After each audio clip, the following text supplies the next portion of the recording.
¿Cómo saber la voluntad de Dios? Bueno, busquen la palabra de Dios, el libro de los Hechos, capítulo 9. ¿Qué haría usted si el Señor Jesucristo en forma corporal, física y literal se le apareciera y estuviera frente a frente a usted?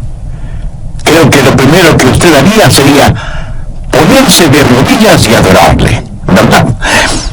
Ahora, suponga que Jesús le diga, ¿qué es lo que quisiera saber? ¿Qué le preguntaría usted al Señor Jesús?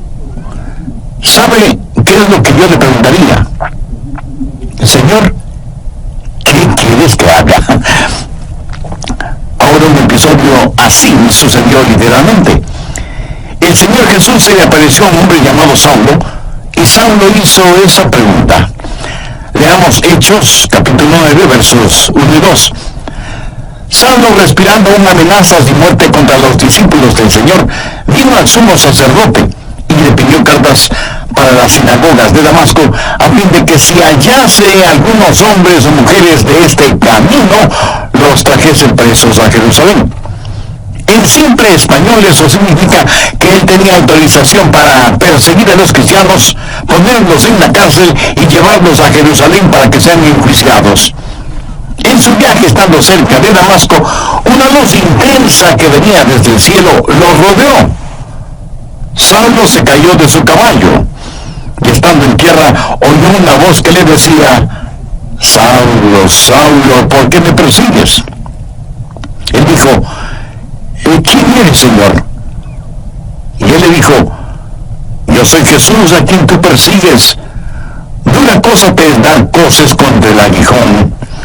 Él, temblando y temeroso, dijo, Señor, ¿qué quieres que yo haga? Y el Señor le dijo, levántate y entra en la ciudad, y se te dirá lo que debes hacer. Las dos grandes preguntas que todos debemos hacer alguna vez son, primera, ¿quién eres, Señor? Y segunda, Señor, ¿qué quieres que haga? Esas son dos extraordinarias preguntas.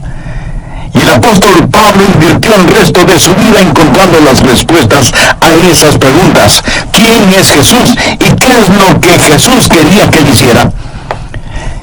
Leí acerca de un joven marinero que hizo su primer viaje a bordo de un destructor, cruzando el océano. El entrenamiento de este joven marinero era impecable, por lo que le asignaron la tarea de sacar ese buque de guerra del muelle y llevarlo de regreso a los Estados Unidos. Era la primera vez que le habían asignado un trabajo tan importante y él quería hacerlo bien. Era un joven marinero muy inteligente, así que en un momento la cubierta del buque se llenó de actividad. El joven da órdenes por aquí y órdenes por allá, y todo se movía con la precisión de un reloj suizo. Y a pesar de lo difícil que es la maniobra de sacar del muelle un buque tan grande, lo hicieron muy bien y en un tiempo récord. De pronto le dijeron al joven marinero que tenía un mensaje del capitán. Y le pareció extraño, porque era un mensaje impreso.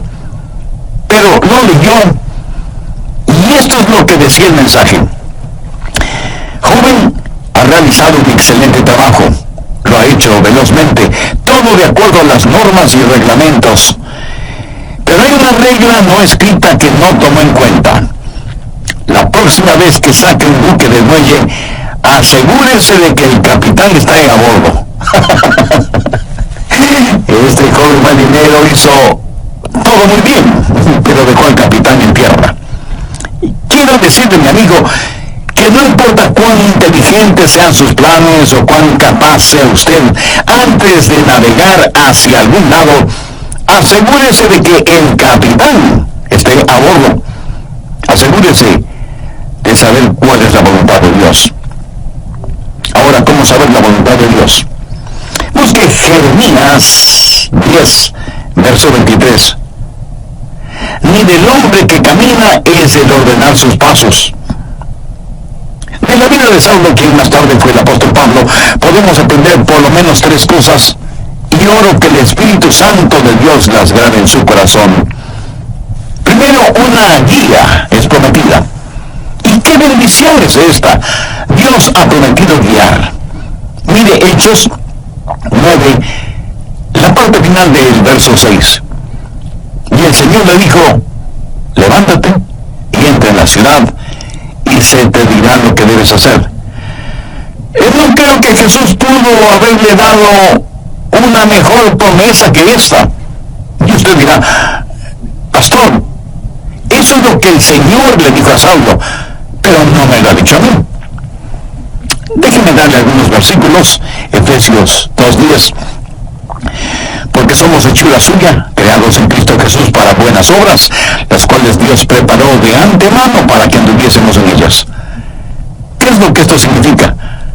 Que Dios tiene un plan para su vida. Salmo 37:23. Por Jehová son ordenados los pasos del hombre, y él aprueba su camino. Salmo 32:8. Te haré entender y te enseñaré el camino en que debes andar.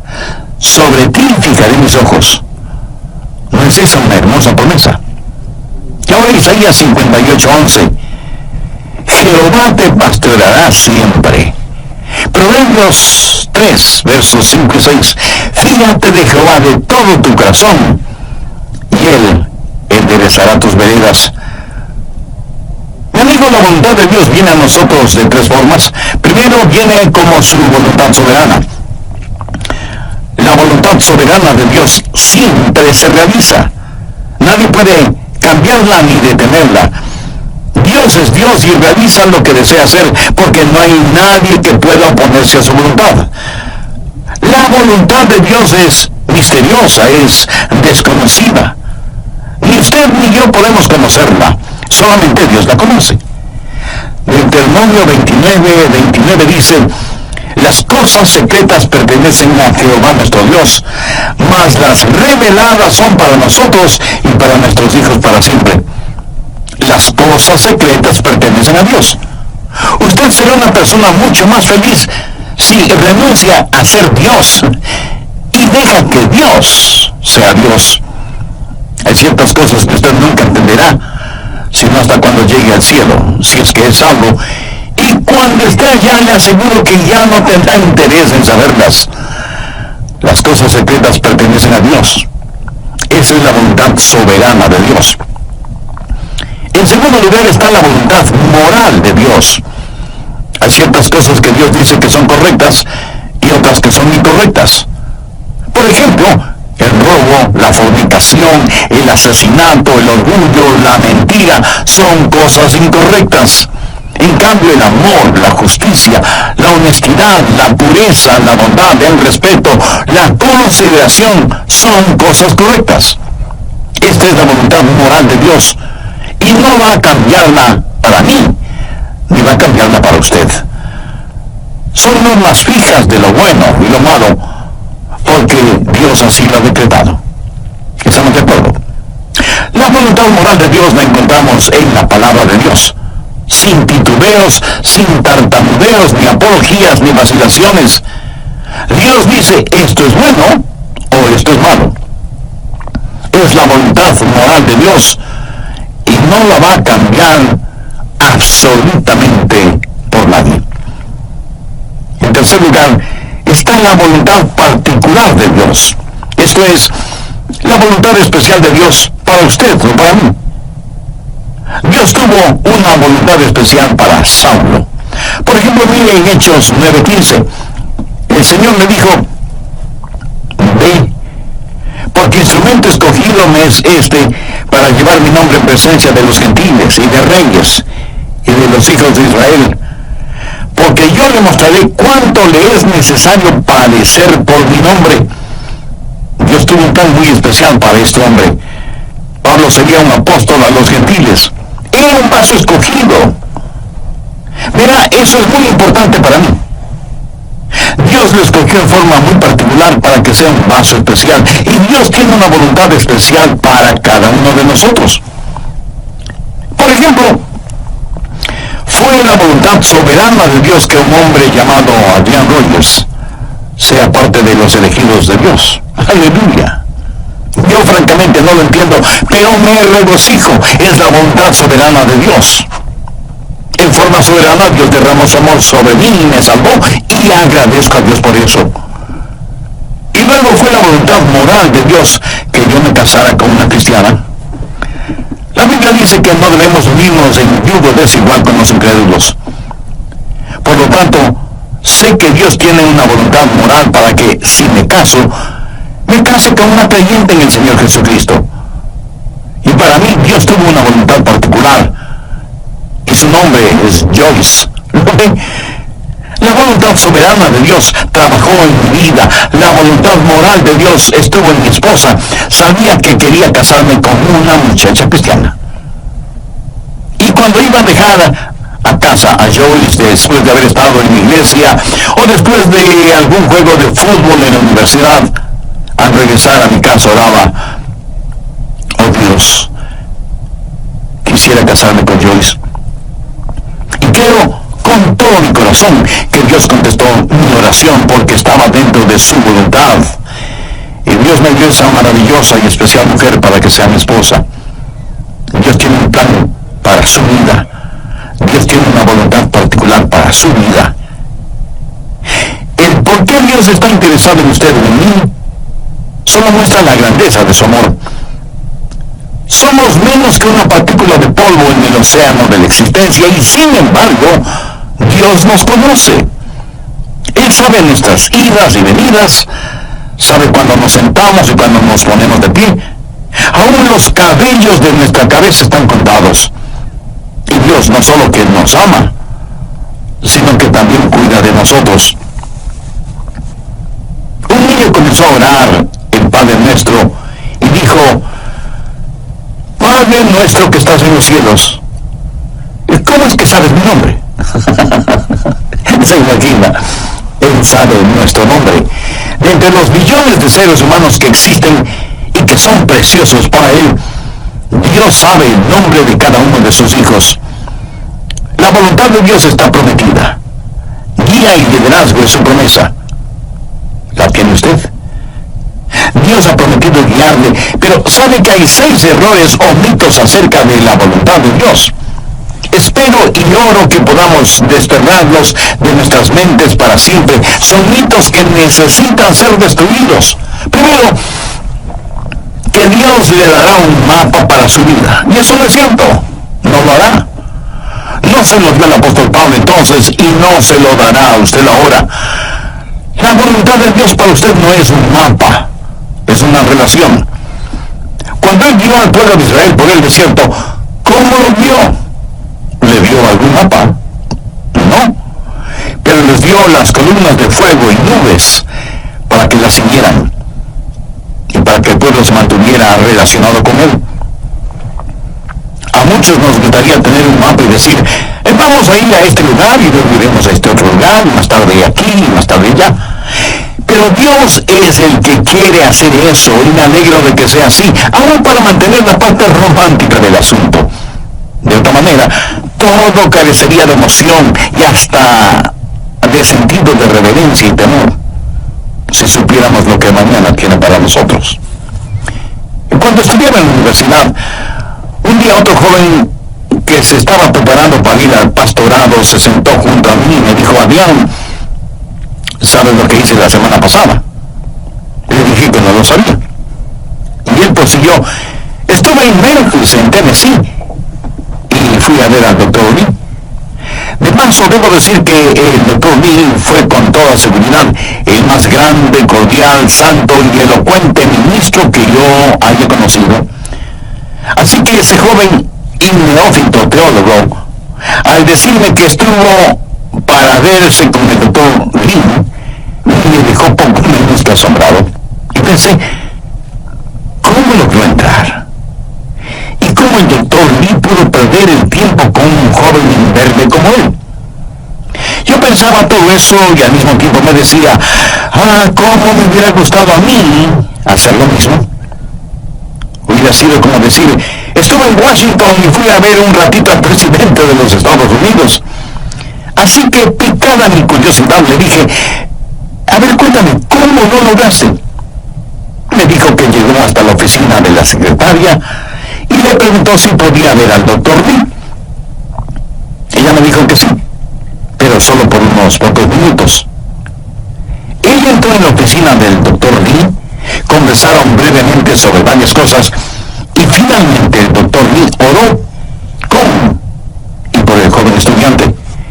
Y eso fue muy interesante para mí. Y traté de imaginarme toda la escena. Los años pasaron y en la voluntad de Dios llegué a ser el pastor de esa misma iglesia. Tuve la misma oficina que tuvo el doctor Lee. Un día mi secretaria me llamó por el intercomunicador y me dijo: el doctor Lee está aquí y quiere saber si puede conversar con usted unos minutos. Por supuesto, hágalo pasar inmediatamente. Y sin querer, vino a mi memoria el episodio de mi joven amigo universitario que años atrás, estando de paso por Memphis, fue recibido en forma cordial e inmediata por el doctor Lee. La voluntad de Dios no es un mapa, es una relación personal. Segundo, quítese de la cabeza la idea de que Dios es una especie de aguafiestas espiritual. Que si usted hace la voluntad de Dios, ese es el final de su gozo, de su alegría. Hay mucha gente que no quiere saber la voluntad de Dios por temor de lo que podrían encontrar. Dicen: si le digo a Dios que quiero hacer su voluntad, ¿quién sabe a dónde me mandará? Muchos de ustedes seguramente son padres. Suponga que un día su joven hijo de 14 o 15 años viene y le dice: papá, estoy convencido que eres un hombre bueno, piadoso y sabio. Quiero saber qué es lo que quieres que haga. Haré cualquier cosa que tú quieras que haga. ¿Qué haría usted? Creo que usted primero se quedaría como una estatua, con la boca abierta. No daría crédito a lo que está escuchando de boca de su hijo. El segundo, como un sonámbulo, iría donde está su esposa y le preguntaría: ¿escuchaste lo que nuestro hijo dijo? Pues veamos qué podemos pedirle que haga para hacerle la vida miserable. Se va a arrepentir de haber dicho lo que dijo. ¿Qué es lo peor que podríamos pedirle que haga? Amigo, no tenga temor de la voluntad de Dios. La voluntad de Dios es lo que usted quisiera para usted mismo, si tuviera el suficiente sentido común para desearla. Amigo, ¿entendió esa frase? La voluntad de Dios es lo que usted quisiera para usted mismo, si tuviera el sentido suficiente común para desearla. Busque usted diaria y diligentemente la voluntad de Dios para su vida. Si usted no conoce al Señor Jesucristo como su Salvador y Señor en forma personal, de ninguna manera buscará la voluntad de Dios. ¿No quisiera este mismo momento buscar a Dios y conocer su voluntad? Le invito a que diga la siguiente sencilla oración conmigo. Querido Dios, reconozco que por estar viviendo de acuerdo a mi voluntad, he vivido en pecado y en rebelión contra ti. Intelectualmente sé que Cristo murió por mis pecados para perdonarme y salvarme. Pero ahora, convencidamente, acepto a Cristo como mi Salvador y mi Señor. Señor Jesús, ven a morar en mi corazón. Toma el control total de mi vida. Hazme la clase de persona que tú quieres que sea. Y ayúdame a nunca avergonzarme de ti, independientemente de las circunstancias o de las consecuencias. El doctor Adrian Rogers, en la voz del pastor Lenín de Llanón. Al respecto, en el programa anterior vimos que primero Dios no le dará un mapa para su vida. Él nos ha dado su palabra. Segundo, no crea a quienes le dicen que Dios es un aguafiestas espiritual. Tercero, deje de pensar que Dios habla solo a cierta categoría de personas, o que Dios revela su voluntad solo a pastores o misioneros, o a la gente que trabaja en la iglesia, o cosas por el estilo. Pero que Dios no tiene una voluntad para personas comunes y corrientes. Dios tiene una voluntad para cada vida. Así que deje de pensar que la voluntad de Dios es solo para determinadas personas. Cuando Dios le muestra su voluntad para su vida, pudiera ser que tenga o no alguna dramática experiencia, como la del apóstol Pablo en el camino a Damasco. ¿Recuerda cuando Dios le habló a Elías en la montaña y sopló el viento? Dios no estuvo en el viento, ni en el fuego, ni en el terremoto. Y leemos en Primera de Reyes capítulo 19, el verso 12, y tras el fuego, un silbo apacible y delicado. Ahora algunas veces Dios habla en los terremotos o en el fuego. El apóstol Pablo tuvo una especie de terremoto espiritual en su camino a Damasco. Pero usted deje que Dios sea Dios en su vida. Dios habla apaciblemente a algunas personas y a otras Dios tiene que llamarles fuertemente la atención. Quinto, otro mito que debemos sacarlo del corazón y mente es el creer que Dios muestra su voluntad solo a gente joven, pero no a gente mayor. Siempre les estamos diciendo a los jóvenes que deben buscar la voluntad de Dios para sus vidas. Escuche, quiero decirle que usted, sea que tenga 9 años de edad o 90 años de edad, usted debe buscar la voluntad de Dios para su vida. Si Dios ya hubiera terminado con usted, Él ya le hubiera llevado al cielo. Dios tiene un plan para su vida.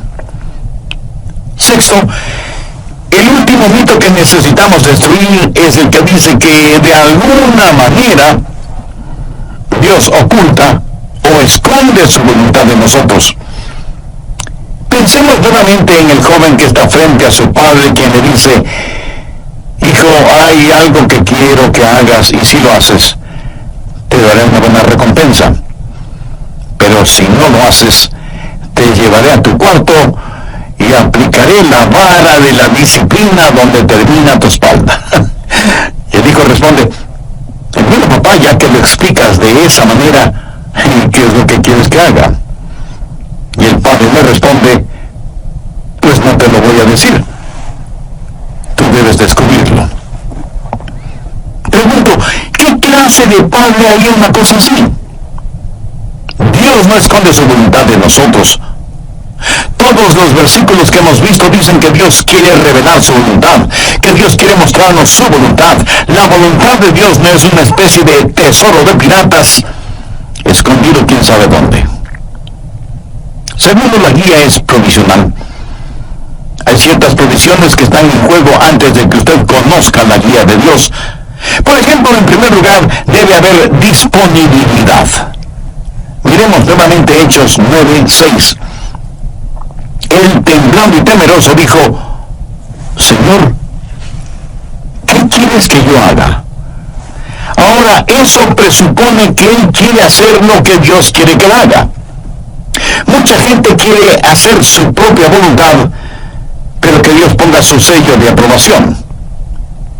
Son como las personas que buscan un arquitecto porque quieren construir sus casas, pero en realidad lo que quieren es que el arquitecto interprete y enseñe lo que ellos tienen en mente.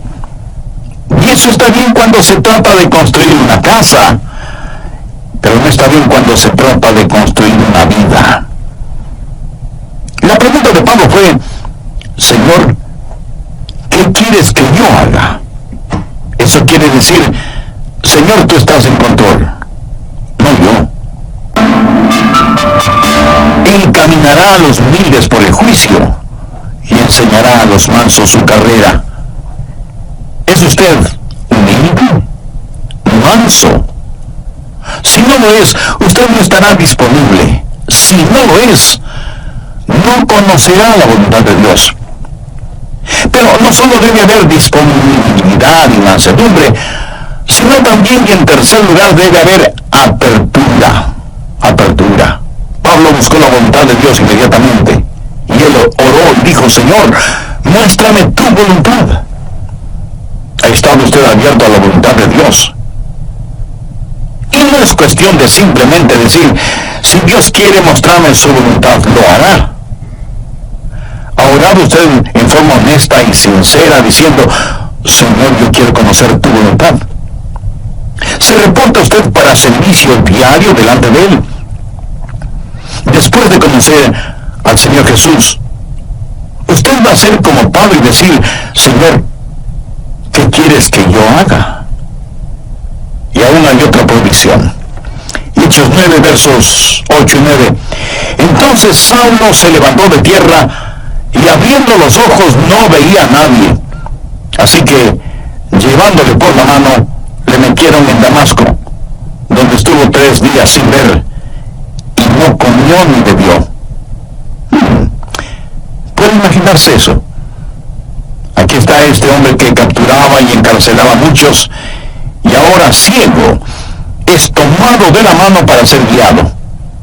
Ahora es un hombre dócil, se ha rendido, ha cedido ante la presencia de Cristo. La Biblia dice que debemos presentar nuestros cuerpos como sacrificio vivo. ¿Puede usted decir que así lo hace diariamente? Señor, tu voluntad, sin vacilaciones, sin reservas, donde quiera, a cualquier hora, cueste lo que cueste.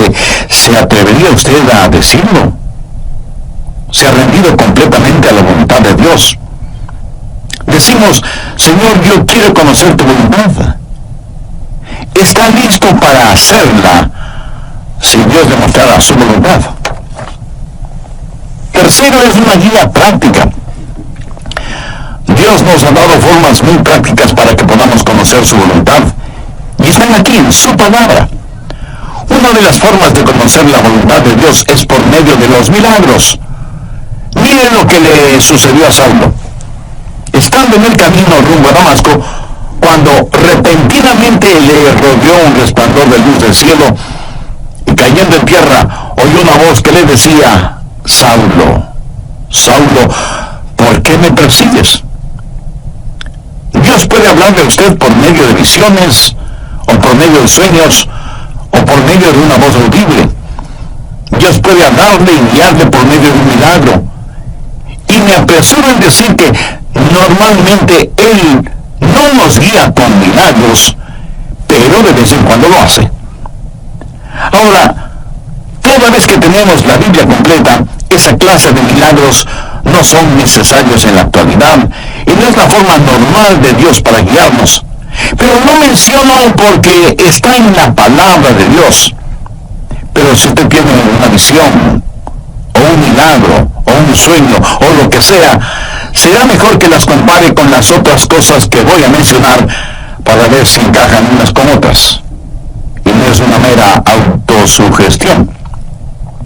En segundo lugar, Dios le hablará y le guiará por medio de su palabra. Y si usted pregunta, ¿le guió Dios a Pablo con su palabra? Amigo, es mejor que lo crea. Verá, primero, él era un rabí y conocía muy bien la palabra de Dios, el Antiguo Testamento. Segundo, hace poco él había escuchado un sermón en los labios de uno de los más grandes evangelistas de entonces, un hombre ungido y lleno del Espíritu Santo, cuyo nombre fue Esteban. Y cuando el Santo Dios le habló a Saulo, le dijo: dura cosa te es dar coces contra el aguijón. Pablo estaba lleno de la palabra de Dios, y es la palabra de Dios la que guía. Anota en margen el siguiente versículo, Salmo 119, 115. Lámpara es a mis pies tu palabra, y lumbrera mi camino. Mucho de la voluntad de Dios para su vida se encuentra en la Biblia, mi estimado amigo. Por ejemplo, la voluntad de Dios es que usted no se case con una persona no creyente, así lo dice su palabra. Si usted está saliendo seriamente con una persona que no es salva, entonces, ¿por qué lo hace si sabe que no puede casarse con esa persona? Muchas veces usted conoce la voluntad de Dios al leer la Biblia y dice: bueno, Dios me está guiando a que me divorcie de mi cónyuge y me case con otra persona. Mi amigo, esa es una ignominiosa mentira, es una mentira atrevida. Y una absurda arrogancia de su parte el orar y pedir que Dios le muestre su voluntad cuando ya se la ha mostrado con su palabra? ¿O se considera usted una persona súper especial a la cual Dios le concederá algo que está en contra de lo que él mismo ha establecido en su palabra? Piénselo. En tercer lugar, Dios le guiará por medio de su gente, los hijos de Dios. Veamos Hechos 9, los versos.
Al 13.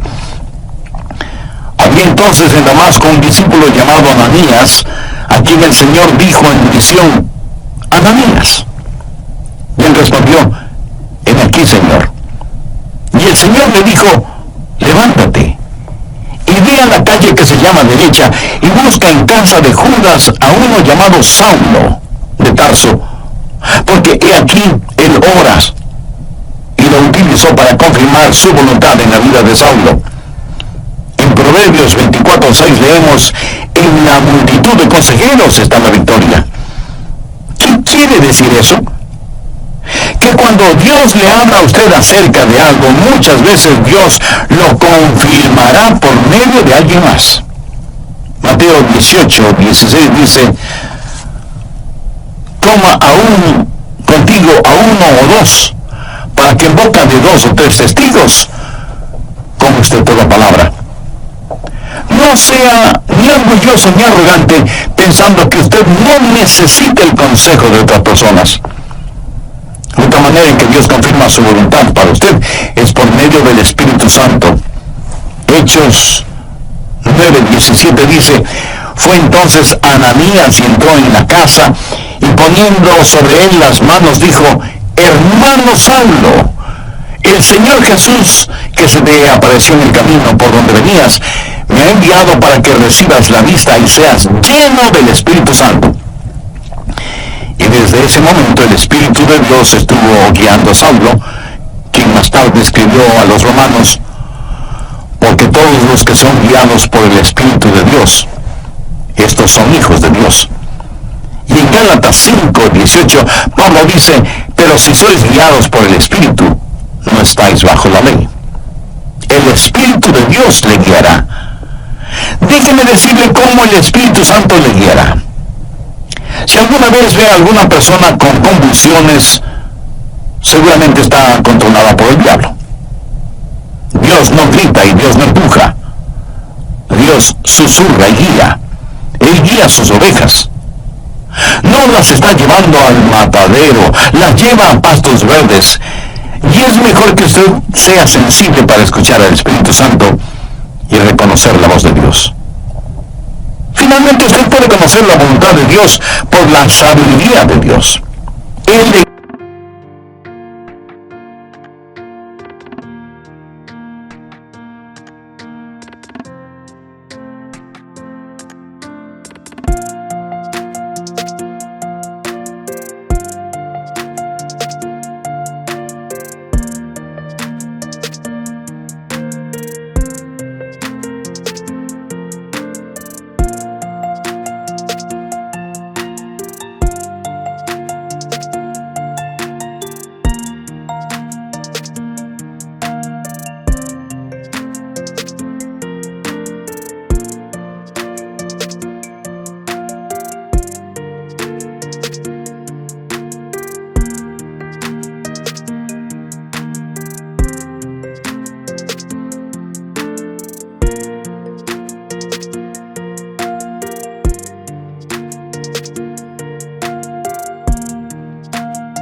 vivía con absoluta sabiduría. Note lo que dice Hechos 9:20 al referirse a Saulo. Enseguida predicaba a Cristo en las sinagogas, diciendo que este era el Hijo de Dios. Este hombre, Saulo, comenzó a predicar de inmediato. Y todos los que le oían estaban atónitos y decían: ¿no es este el que asolaba en Jerusalén a los que invocaban este nombre? Y a eso vino acá, para llevarlos presos ante los principales sacerdotes. Pero Saulo mucho más se esforzaba y confundía a los judíos que moraban en Damasco, demostrando que Jesús era el Cristo. Ahora, ¿de dónde tuvo esa sabiduría? Dios le dio sabiduría sobrenatural. Santiago 1:5 dice: y si alguno de vosotros tiene falta de sabiduría, pidan a Dios, el cual da a todos abundantemente y sin reproche, y les será dada. ¿Sabe lo que es la sabiduría? Sabiduría es ver la vida desde el punto de vista de Dios. Cuando usted ora y tiene el Espíritu de Dios y la palabra de Dios en usted, empieza a tener sabiduría. El conocimiento viene cuando observamos las cosas a nuestro alrededor. La sabiduría viene cuando miramos hacia arriba, a Dios. La sabiduría tampoco es tener unas lagrimitas en las pestañas y un calorcito en el corazón. Sabiduría es tener una mente fija en Dios, llena de la palabra de Dios y guiada por el Espíritu Santo de Dios. ¿Qué es lo que dice Santiago?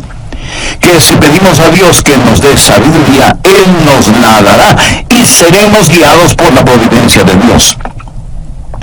En el capítulo 9 de los Hechos, encontramos que ciertas personas decidieron que Saulo era una verdadera molestia y que debían destruirlo. Pero el complot llegó a oídos de Saulo y los discípulos le ayudaron a escapar, bajándole por el muro en una canasta. ¿Se acuerdan de ese relato? Pero, ¿cómo supo él que querían matarle? Bien, en la providencia de Dios, esas acechanzas llegaron al conocimiento de Saulo y pudo escapar.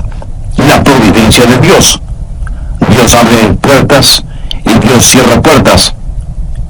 Y lo que usted podría considerar casualidad es el plan de Dios y la forma en que Dios nos guía en este mundo. Y muchas veces no lo vemos como la providencia de Dios, sino hasta muchos años después. Amigo, no tenga temor de la voluntad de Dios. La voluntad de Dios no lo llevará donde el poder de Dios no pueda sustentarlo. Y la voluntad de Dios es absolutamente lo mejor para usted, para su cónyuge, para sus hijos. Ahora escúcheme muy atentamente. La forma de conocer la voluntad de Dios para el resto de su vida es hacer la voluntad de Dios ahora. Es muy difícil el pilotear un barco que no se mueve. Verán, la forma de entender la parte de la Biblia que no entiende es obedeciendo lo que sí entiende.